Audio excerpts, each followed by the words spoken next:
مدرسہ بیت العلوم کونڈوا پونے اس official channel کو سبسکرائب ضرور کریں۔ یاد رکھیے، اس سے کسی ایک شخص کو نہیں، پورے مدرسے کو فائدہ ہوگا اور آپ کو اجر عظیم ملے گا۔ والدین کی نیکی کا فائدہ اولاد اور اولاد کی اولاد کو پہنچتا ہے۔ وَكَانَ أَبُوهُمَا صَالِحًا، سمجھ میں آیا؟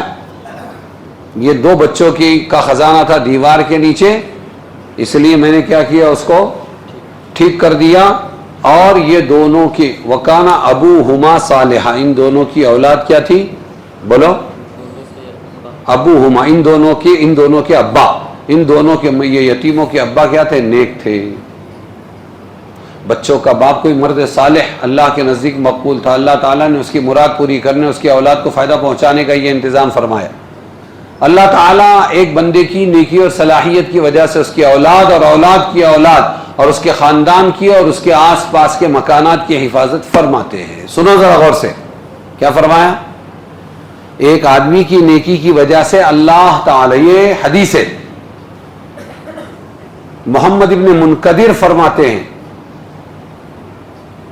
نہیں میں نے غلط کہا، یہ محمد ابن منقدر ایک نیک اللہ والے ہیں، وہ فرماتے ہیں اللہ تعالیٰ ایک بندے کی نیکی اور صلاحیت کی وجہ سے اس کی اولاد اور اولاد کی اولاد اور اس کے خاندان کی اور اس کے آس پاس کے مکانات کی حفاظت فرماتے ہیں۔ تفسیر مظہری میں ہے، بات سمجھ میں آئی؟ اب سنیں، قرطبی میں ہے، حضرت شبلی فرمایا کرتے تھے، حضرت شبلی بہت بڑے اللہ والے تھے اور بہت بڑے عالم تھے، وہ فرمایا کرتے تھے میں اس شہر اور پورے علاقے لیے امان ہوں۔ کیا ہوں؟ امن و امان، اللہ یہ مصیبت نہیں لائے گا۔ جب ان کی وفات ہو گئی تو ان کے دفن ہوتے ہی کفار دیلم ایک شہر علاقہ ہوگا، کفار دیلم نے دریائے دجلہ کو عبور کر کے پار کر کے بغداد پر قبضہ کر لیا۔ اس وقت لوگوں کی زبان پر یہ تھا ہم پر دو مصیبتیں آئی، ایک شبلی جیسے اللہ والے چلے گئے اور دیلم کا قبضہ ہو گیا۔ سمجھ میں آیا؟ جی، تفسیر مظہری میں ہے کہ اس آیت میں اس کی طرف بھی اشارہ ہے کہ لوگوں کو بھی صلحاء علماء کی اولاد کی رعایت اور ان پر شفقت کرنی چاہیے جب تک کہ وہ بالکل ہی کفر و فسق اور فجور میں گناہوں میں مبتلا نہ ہو جائیں۔ کس کی رعایت کرنی چاہیے؟ اللہ والوں کی اولاد کی۔ سمجھ میں آیا؟ ہاں، یہ تو پولیٹکس آ گئی، سب اولاد میں بھی پولیٹکس آ گئی کہ میرے باپ کا ہے میرا رہے گا، تم کہاں سے آ گئے؟ اور اولاد کے ساتھ امت کا رویہ بھی بدل گیا، جہاں اپنے کو جھنڈا لے کے چلنے کا ہے کہ ابھی یہ آدمی کو ان کی اولاد ہے، یہ ان کو پوتے کو نواسے کو یا ان کو آگے لے کے چلیں گے تو اپنے کو لوگ مانیں گے، ورنہ اپنے کو بھگا دیں گے۔ تو پھر اپنا سکہ چلانے کے لیے حضرت کی اولاد ہے، شیخ عبد القادر جیلانی کی اولاد ہے، حضرت علی کی، فلاں حضرت کی، فلاں حضرت جی کی، فلاں پیر صاحب کی، ان کی اولاد لے کے چلو، موریا۔ سمجھ میں آیا؟ جہاں ضرورت پڑے، ہوس چھپ چھپ کے سینے میں بنا لیتی ہے تصویریں، ان کی بھلائی نہیں سوچ رہے ہیں، اپنی بھلائی اسی میں ہے، سمجھے؟ اور جن لوگوں کو اپنی چلانی ہوتی ہے اور یہ روڑے رکاوٹ بنتے ہیں، شریعت کیا کسی کے باپ کی نہیں ہے، یہاں کچھ میراث نہیں ہے کیا؟ ہاں، انہوں نے کرے وہ چلے گئے، تم کون ہے؟ چلو بات کو، ارے سمجھے گے نہیں سمجھے؟ دونوں نمونے دیکھنے کو ملیں گے آپ کو، دونوں نمونے میں دیکھنے کو۔ تو یہاں کہا علماء صلحاء کی اولاد کے ساتھ میں رعایت برتو۔ کیا کرو؟ کب تک؟ جب تک وہ کھلم کھلا اللہ کی نافرمانی پر نہ آئے۔ یہاں تو باپ کے جیسا، دادا کے جیسا پورا علم حاصل کیا، تقوی، طہارت، محنت، سارے ارمانوں کو کچلا، سب کچھ کیا اور وہ مشن لے کے چلنے کو تیار ہے، لیکن پھر بھی ان کو اتنا ستانا کہ وہ بیچارے وہ لائن ہی چھوڑ دے گے۔ اس لیے میرا اپنا تجربہ یہ ہے کہ جو اللہ والے اور علماء، صلحاء، محتمم، مفتی اور مفسر اور خطیب اور جامع مسجد کے امام اور یہ اور وہ ان کی اولاد ہو، وہ پوری کوشش یہ کرے کہ وہی باپ والا علم، وہی عمل اپنے اندر پیدا کرے، وہ مشن لے کے چلیں، لیکن دیکھیں جب پیٹ دکھو اور